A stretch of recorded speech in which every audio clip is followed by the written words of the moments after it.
Once we understand what forward head posture actually is and represents within the body, the chin tuck exercise quickly starts to make very little sense and could actually be counterintuitive to what we actually want to accomplish. Now, this exercise could have benefits in some limited capacities depending on individual circumstances, but for the overwhelming majority of people, I think that this exercise does not have a lot of value, and here's why. Let's first appreciate that posture is a representation of our body's ability to manage gravity and our center of mass. Regardless of what postures you look at, whether you're talking about forward head posture, kyphosis, lordosis, all these different things are just representations of our ability to keep an even center of mass and the line going down the midline of the body. We're going to alter our spine curves and the position of our hips and our shoulders and our head to accommodate for that. It's also very important for our cervical spine to have some degree of extension or lordosis to it.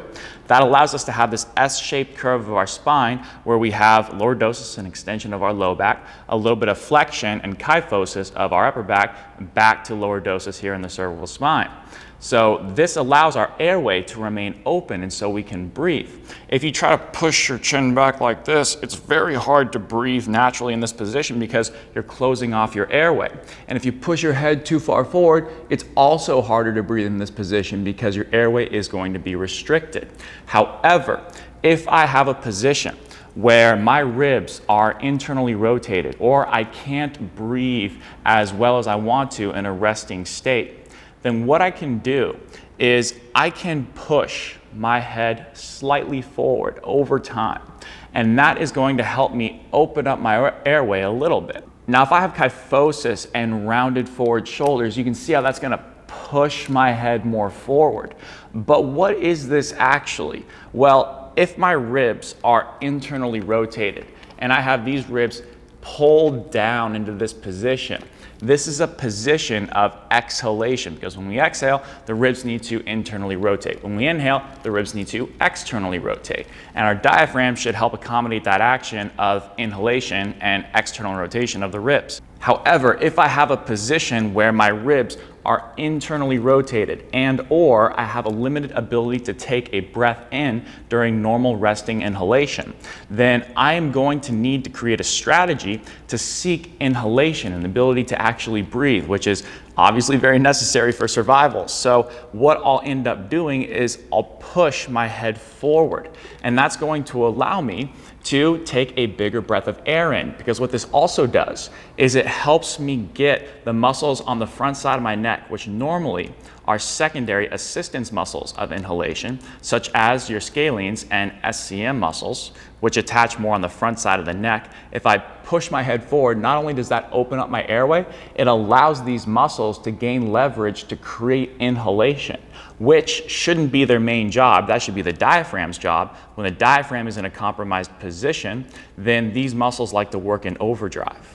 So that was a lot of information, but basically what that means is that when my diaphragm can't do the job to create inhalation and I have depressed ribs that can't normally open up as they should, then I can push my head forward to open up my airway and to use my neck to breathe instead. It's really frustrating for me when people just look at the body and they see something like forward head posture and they go, okay, well, your head's forward, so let's just shove it back, without appreciating why that's happening in the first place. That's such a simplified, overly myopic viewpoint, such a reductionist viewpoint on what we should do to correct what's happening within the body.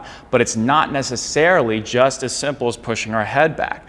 That's going to close off our airway more, and that's not going to solve the root cause of the problem. The issue is twofold. It's a center of mass issue, meaning our pelvis is probably a little too far forward, which means that we're going to have more rounding here, and then our head's going to be pushed forward to accommodate for that line needing to run down the midline of the body. That's one issue. The second is we don't have an ability to actually take a full inhale in as we should in a normal resting state. So we're trying to open up our airway more, and we're trying to create an ability to do that more easily. Now, the first thing we need to do is be able to get the rib cage and the head stacked over the pelvis more effectively. So instead of being in this position with forward pelvis and really rounded shoulders, we need to get here more effectively, which means we need to bring the pelvis back underneath ourselves. Yes, we actually need to address what's going on down here so that all this up here doesn't have a reason to move forward.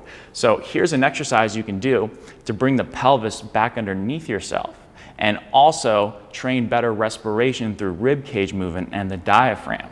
One of the biggest goals of my beginner body restoration program is to restore the ability for us to move into this stacked position of our head over our ribs, over our hips and our pelvis. And we do that through exercises that help restore pelvic mobility and position, rib cage position and mobility, and the ability for the head to also remain in a nice position. And that way we can move in and out of different positions more effectively and we're not just stuck in one. So here's an exercise that gives you a lot of bang for your buck because it's going to teach you to get your pelvis underneath yourself and use the diaphragm to create expansion of the rib cage, so that way the head and neck don't have a reason or as much of a reason to be pushed forward in the first place. One exercise that can help address that pelvic position as well as the head position is we can get in this 90-90 position with our feet up against a wall. And we have some support underneath his heels, but you don't need it. It's just really helpful to find and feel the right things. So we're gonna get in this position and we have a towel rolled up enough so that way when he leans back, that head is in a nice, comfortable position where it feels like this towel roll is supporting his head fully, but it's not tipping his chin further back than it would normally be. So it should feel like it's nicely supporting his head and opening his airway a little bit. Now we're gonna take a little ball or something that allows our knees to stay in line with our hips and also our feet. We're gonna keep that right there. Now what we're gonna do is put our hands on our low ribs, and as we gently exhale through our mouth, we're gonna feel both feet flat on the wall, but drag down with the heels.